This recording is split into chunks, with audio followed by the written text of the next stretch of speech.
संध्याकाळच्या वेळी आया बाहेर जायच्या, मैदानावर जायच्या आणि खेळायला गेलेल्या मुलांना ओढत घरी आणायच्या की बास, चल आता घरी, खेळणं पुरे झालं, जरा अभ्यास कर, घरात बस.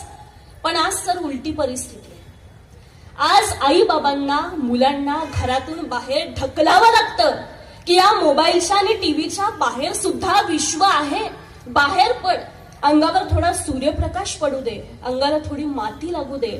अशी उलट परिस्थिती आज झालेली आहे.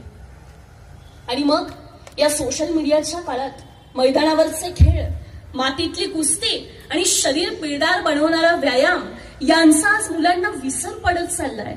आजची मुलं पाठ्यपुस्तकांचं पोपटपंची पाठांतर करणारी बनत चालली आहेत. म्हणजे ती ज्ञानार्थी नाही तर परीक्षार्थी आणि केवळ कोरोना काळात तर मोबाईलची ऑनलाईन सारथी बनत चाललेली आहेत.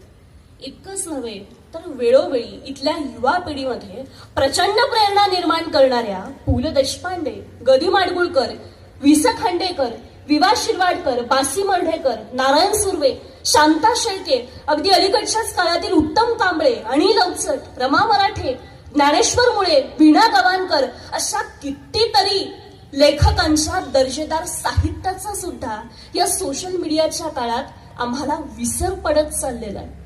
म्हणजे एकीकडं या सोशल मीडियामुळं ग्रंथ संस्कृतीची जोपासना आणि वाचन संस्कृतीची उपासना लोप पावत चालली आणि दुसरीकडं वेळोवेळी आपल्या या समाज मनाला प्रचंड ऊर्जा, बळ आणि उभारी देणाऱ्या चर्चा, परिसंवाद, व्याख्यानमाला, भजन, कीर्तन, प्रवचन अशा अनेक प्रबोधनात्मक कार्यक्रमांचा सुद्धा आजच्या लोकांना विसर पडत चाललाय.